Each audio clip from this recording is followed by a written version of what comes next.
Hola a todos y todas. Bienvenidos al módulo de evaluación de la exposición debido a la incorporación de radionucleidos de la materia 5. Mi nombre es Nancy Puerta Yepes, soy jefe del Departamento de Dosimetría Interna de la Autoridad Regulatoria Nuclear y los voy a guiar a través de este módulo. En este módulo vamos a presentar las recomendaciones para la evaluación de la dosis por exposición interna que da la GCR parte 3, las normas básicas de seguridad de la OIEA, y las guías de seguridad GSG 7 también de la OIEA, las cuales se pueden bajar gratuitamente de su página.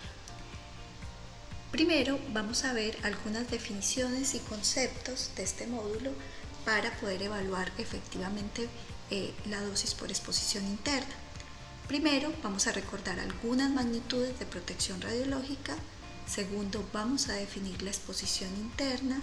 Vamos a ver cuáles son los escenarios más probables donde podemos encontrar exposición interna, cuáles son sus diferencias con la exposición externa y la contaminación externa, cuáles son las vías de incorporación y los órganos de depósito, y finalmente cómo se definen los órganos fuente y los órganos blanco. Recordemos que estas magnitudes sirven para estimar los riesgos de los efectos biológicos a largo plazo por la interacción de la radiación con las personas. La primera magnitud que vamos a definir es la dosis absorbida en un órgano o tejido, que se simboliza D sub T. Recordemos que la dosis absorbida, definida en la sección anterior, es la energía que imparte la radiación en un pequeño elemento de masa del medio, dividido por la masa de ese pequeño volumen del medio. La dosis absorbida en un órgano o tejido ya no representa la energía absorbida en un elemento de masa pequeño. Para comprenderlo mejor, imaginemos que nuestro órgano o tejido está compuesto de pequeños elementos de masa. La dosis absorbida en ese órgano o tejido entonces va a ser la energía promedio que imparte la radiación entre todos los elementos de masa en que yo dividí mi órgano. Por lo tanto, la dosis absorbida en un órgano o tejido va a ser igual al promedio de la energía impartida por la radiación dividido la masa total de ese órgano o tejido, la cual simbolizo como m sub t. Las unidades de esta dosis absorbida son iguales que la de la dosis absorbida. En unidades internacionales, el Joule sobre kilogramo, la cual denominamos Gray, la unidad antigua, el Rad, y la relación entre el Gray y el Rad, un Gray es igual a 100 Rad. La segunda magnitud de protección radiológica que vamos a definir es la dosis equivalente en un órgano o tejido, la cual se simboliza con la letra H sub T. Resulta que la probabilidad de un efecto biológico a largo plazo, como el cáncer, en un cierto órgano o tejido, los cuales se denominan efectos estocásticos, depende no solo de la dosis absorbida en ese órgano, sino también del tipo y energía de la radiación. Por ejemplo, la dosis absorbida producida por radiación alfa en un cierto órgano o tejido va a ser más efectiva produciendo un cierto tipo de efecto biológico a largo plazo que una dosis absorbida de igual valor pero producida por la radiación gamma.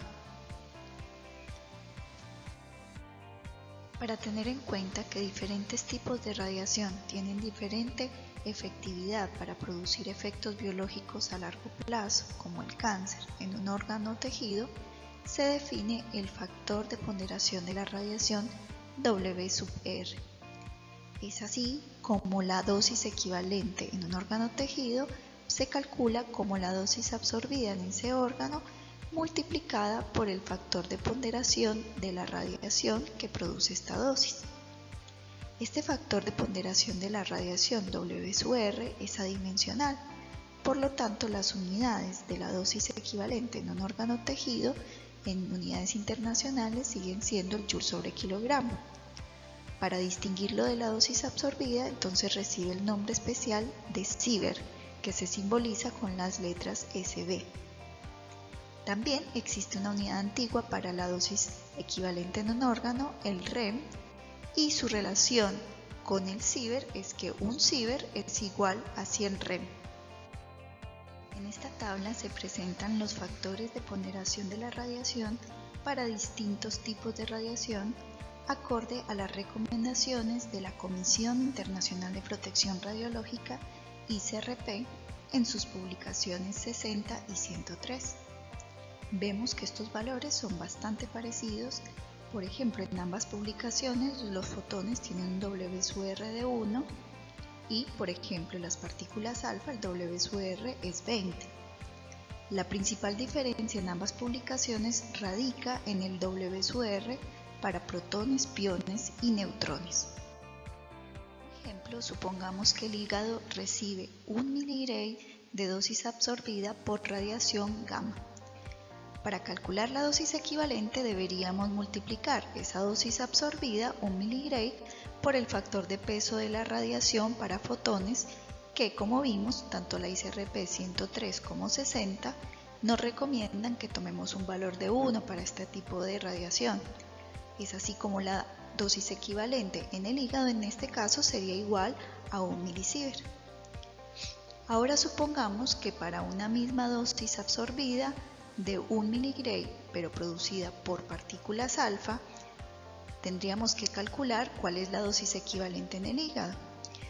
Para esto, esta dosis absorbida de 1 mg la debemos multiplicar por el factor de peso para partículas alfa, que como vimos era igual a 20. Por lo tanto, 20 por 1 nos da 20, pero tendremos que cambiarle las unidades, en este caso 20 milisievert. ¿Qué quiere decir esto? Que ante una misma dosis absorbida por dos radiaciones diferentes en este mismo órgano, la dosis equivalente por partículas alfa es 20 veces mayor que la dosis equivalente producida por radiación gamma.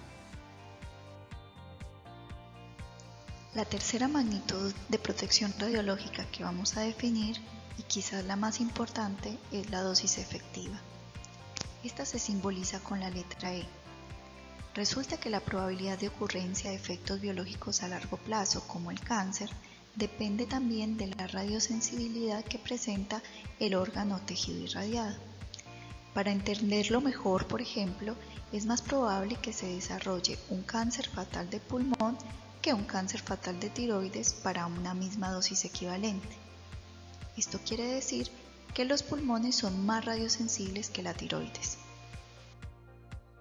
Para tener en cuenta que los diferentes órganos presentan diferente radiosensibilidad, se define el factor de ponderación del órgano o tejido W/T. El W/T representa la contribución relativa de cada órgano o tejido al riesgo de cáncer total, o dicho más simplemente, representa la diferente radiosensibilidad de cada órgano o tejido.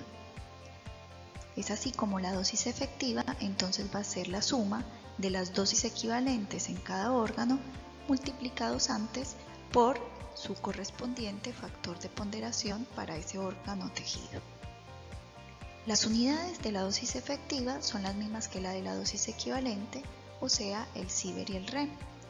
Recordemos la relación, un Sievert es igual a 100 Rem. En la tabla se presentan los valores de los factores de ponderación W/T correspondientes a los diferentes órganos y tejidos acorde a las recomendaciones de la ICRP 60 y la ICRP 103. Podemos ver que, por ejemplo, para la ICRP 60, las gónadas son el órgano más radiosensible con el mayor valor de W/T igual a 0.2. Sin embargo, la ICRP 103 actualiza este valor y le da un valor de 0.08. Otra diferencia importante que podemos observar es el valor de W/T para las mamas. Según la ICRP 60 es de 0.05 y para la ICRP 103 es de 0.12, queriendo decir que es más radiosensible de lo que se pensaba. Otra característica importante que debemos señalar es que la suma de los W/T de todos los órganos y tejidos es igual a 1. Ahora hagamos un pequeño ejercicio. Supongamos que un trabajador recibe en los pulmones una dosis equivalente de 3 milisievert y en la tiroides una dosis equivalente de 6 milisievert. Calculemos cuál es la dosis efectiva usando el esquema de la ICRP 60. Recordemos que la dosis efectiva es la suma de la dosis equivalente en cada órgano o tejido multiplicado por su correspondiente W sub T. Si buscamos el W sub T para los pulmones según la ICRP 60 nos da que es 0.12 y para la tiroides de 0.05. Entonces la dosis efectiva debe ser los 3 milisievert de dosis equivalente en los pulmones multiplicado por el W sub T de los pulmones que es 0.12 sumado a los 6 milisievert de la tiroides multiplicado por su W sub T que es 0.05 dándonos que la dosis efectiva en este caso es de 0.66 milisievert. La dosis efectiva comprometida es una clase de dosis efectiva que solamente se calcula cuando el material radiactivo ingresa dentro del cuerpo humano. Cuando se incorpora material radiactivo dentro del cuerpo, la dosis que recibe la persona no lo hace de forma instantánea, sino que lo va a recibir durante todo el periodo del tiempo que el material radiactivo permanezca dentro del cuerpo. ¿Hasta cuándo este material radiactivo va a continuar irradiando nuestros órganos? Bueno, hasta cuando sea eliminado, ya sea de forma física por su decaimiento o de forma biológica a través de algún proceso fisiológico. Es entonces que la dosis efectiva comprometida es la dosis total liberada durante todo el periodo del tiempo que el material radiactivo permanece dentro del cuerpo. Podemos entender esta dosis efectiva como la dosis efectiva que la persona de referencia está comprometida a recibir durante un periodo de compromiso. Para los adultos este periodo de compromiso es de 50 años y para los niños hasta una edad de 70. Es por esto que para los trabajadores ocupacionalmente expuestos el símbolo de la dosis efectiva comprometida es una E mayúscula y entre paréntesis 50 haciendo referencia al periodo de compromiso de 50 años. Las unidades de la dosis efectiva comprometida son iguales a la dosis efectiva, el Siever y el REM, y recordemos su relación, un Siever es igual a 100 REM. La dosis efectiva comprometida se puede calcular como la actividad que incorpora la persona medida en Becquerel multiplicado por el coeficiente de dosis efectiva comprometida. Este coeficiente se simboliza con la letra E minúscula entre paréntesis 50. Estos coeficientes representan la dosis efectiva comprometida por cada Becquerel incorporado para un radionucleido dado en una forma química dada y por una vía de incorporación dada. Los coeficientes de dosis efectiva comprometida están en diferentes publicaciones, entre ellos la guía AR1 de la RN que encontramos en la página de la RN. Como resumen, vamos a hacer una analogía entre las magnitudes de protección radiológica y una situación que nos resulta familiar. Supongamos que se aproxima una tormenta de granizo. En este caso, estas nubes inestables serían la fuente y el granizo la radiación proveniente de la fuente, o sea, de las nubes. Supongamos que a una persona le empieza a golpear el granizo. Si bien no tiene heridas clínicamente evidentes, sí siente dolor por el golpe. El número de granizos que golpean a la persona podría ser visto como la dosis absorbida. Sin embargo, el dolor que siente la persona no va a depender solamente del número de granizos que la golpean, sino del tamaño y velocidad del granizo. La dosis equivalente tiene en cuenta estos factores del granizo, o sea, de la radiación, en el factor de peso de la radiación. Finalmente, el dolor que siente la persona no va a depender solo del número de granizos, su tamaño y velocidad, sino de la sensibilidad de la parte del cuerpo que golpea el granizo. Y la magnitud que tiene en cuenta todos estos factores es la dosis efectiva.